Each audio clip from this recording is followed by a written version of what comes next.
28 సంవత్సరాల experience evidence based గల ఆయుర్వేదిక multi specialty hospital KSCSC hospital మన హైదరాబాద్ లో అధికార ప్రతినిధి లేకపోతే మహిళా విభాగం అధ్యక్షురాలు ఇవన్నీ ఇస్తారు. ఎందుకని మళ్ళీ పోరాడాలి కాబట్టి. అంటే పార్టీలోంచి బయటకు వచ్చిన తర్వాత కొన్ని సోషల్ మీడియా ట్రోల్స్ ఇవన్నీ జరిగినాయి. సరే, అదే అందరి విషయంలో జరుగుద్ది, అందులో లాజిక్ ఉంటుందని నేను అనుకోను. కానీ బట్ చాలా వరకు మీ దృష్టికి వచ్చే ఉంటుంది. అంటే మిమ్మల్ని కొంచెం ఫైనాన్షియల్గా స్టెబిలైజ్ చేయడం కోసమే మహిళా కమిషన్ చైర్పర్సన్ ఇచ్చారు ఆయన అనేది కూడా అంటున్నారు. అది ఫైనాన్షియల్గా స్టెబిలైజ్ చేయడానికి మహిళా కమిషన్ ఇవ్వడం ఇది ఏంటి? అసలు ఫైనాన్షియల్గా నేను స్టెబిలైజ్ చేయాలంటే 2014 ముందే నాకు 14 తర్వాత నాకు ఎమ్మెల్సీ ఇవ్వాలి.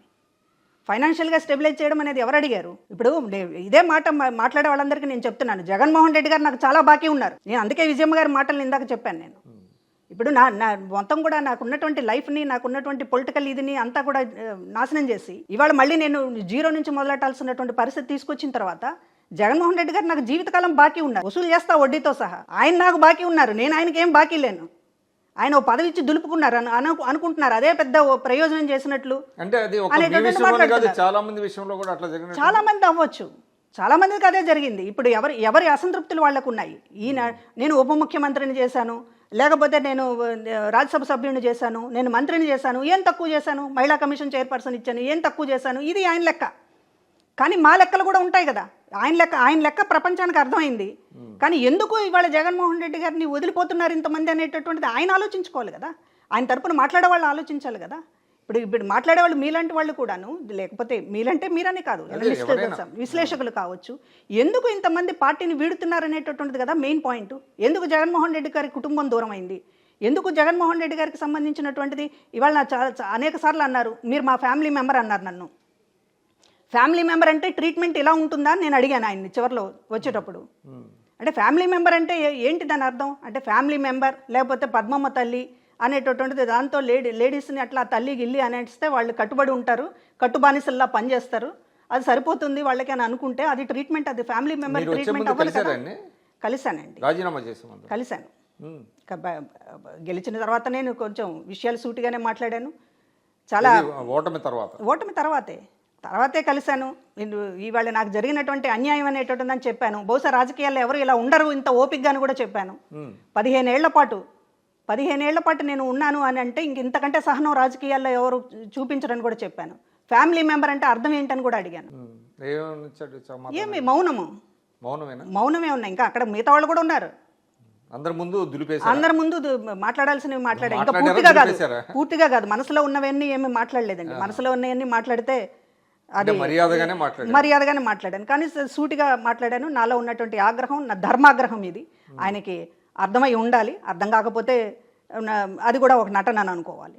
కానీ ఎలక్షన్స్ ముందు మీరు ఆయనతో కొన్ని పార్టీ అంటే వస్తున్న మీకు సిద్ధం సభలకు కూడా మీరు కొన్నిట్లో కనిపించారు కదా. అవును, అది కూడా ఇన్వైట్ చేశారు మిమ్మల్ని. అది కూడా మాట్లాడతాను. మహిళా కమిషన్ చైర్పర్సన్ ఎప్పటి నుంచి ఇచ్చిన సంవత్సరం నుంచి నేను దాదాపుగా అందరి దృష్టికి జగన్మోహన్ రెడ్డి గారి ఫ్యామిలీకి సంబంధించి కావచ్చు అందరినీ కలుస్తూనే ఉన్నాను.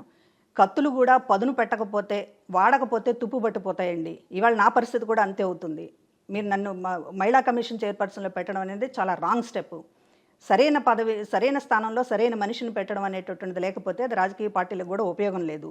నన్ను దయచేసి దీన్ని రిలీవ్ చేయండి, చైర్పర్సన్గా నన్ను రిలీవ్ చేయండి, ఎమ్మెల్సీ ఇవ్వండి అని చెప్పి సంవత్సరం తర్వాత నుంచి నేను అడగడం మొదలుపెట్టాను.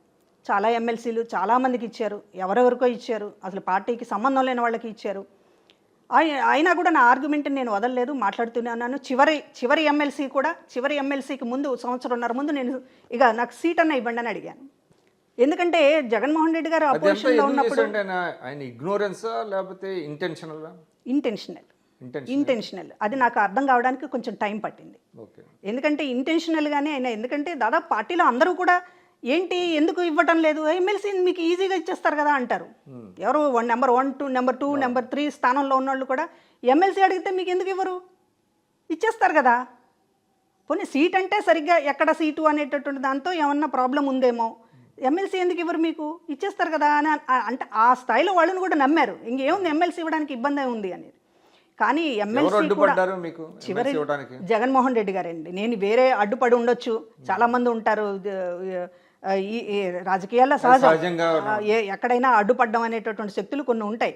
కానీ జగన్మోహన్ రెడ్డి గారు తన ఫ్యామిలీ మెంబర్ అనుకున్నప్పుడు ఆయన కాచుకోవాలి. జగన్మోహన్ రెడ్డి గారికి ఇష్టం లేదని నేను అనుకుంటున్నాను. అందుకనే నేను ఇంత ఆయనకు సంబంధించినటువంటి విషయాల్లో అంటే ఆయన పర్సనాలిటీలో పైకి చెప్పేది ఒకటి చేసేది ఒకటి. ఖచ్చితంగా ఇప్పుడు అదే కదా మనకు తెలిసి వస్తున్నటువంటిది. అంటే అదే ఇప్పుడు సహజంగా రాజకీయ పార్టీలు అన్న తర్వాత ఒక్కొక్కసారి ప్రామిస్ చేయలేకపోతారు. అది అర్థం చేసుకుంటామండి ఎవరైనా కానీ. ఎమ్మెల్సీ ఇవ్వలేదు, సమీకరణాలు కుదరలేదు, సీట్ ఇవ్వలేకపోయారు, ఎందుకు ఇవ్వలేకపోయారు అనేటటువంటిది దానికి మొత్తం కూడా మన పట్ల వ్యవహరించినటువంటి తీరు ఈ 15 ఏళ్ళుగా మనం ఆయనకేం చేశాము, ఆయన మనకేం చేశాడు అనేటటువంటిది చూస్తే ఈ నటన అత్యంతగా నన్ను బాధించినటువంటి విషయం. మోసం చేయడం అనేటటువంటి దాన్ని ఎట్లా టాలరేట్ చేస్తాం?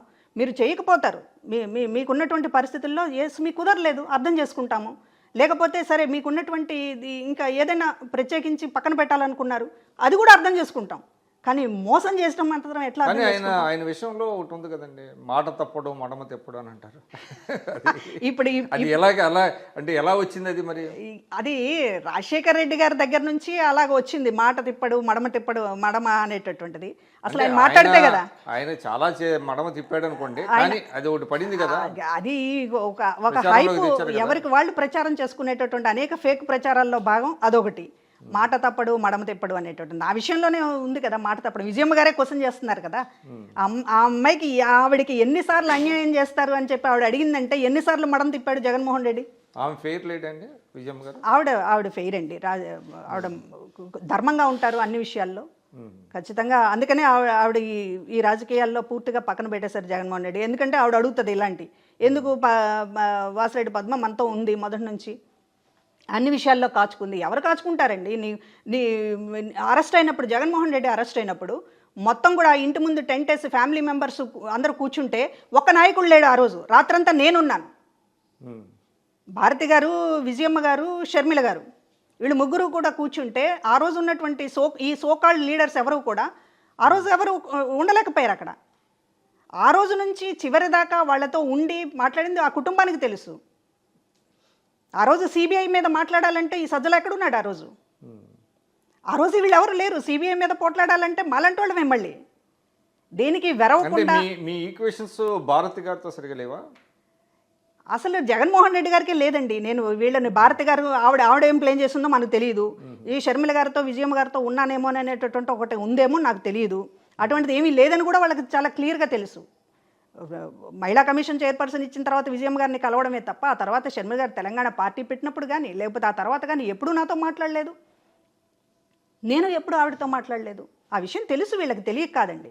ఇక్కడ అంతా కూడా ఒక సామాజిక వర్గం అనేటటువంటి పనిచేసింది. సాయిరెడ్డి అనే అతను చాలా స్పష్టంగా చాలా మంది దగ్గర ఆవిడ కమ్మ, ఆవిడ నమ్మకూడదు చెప్పాడు.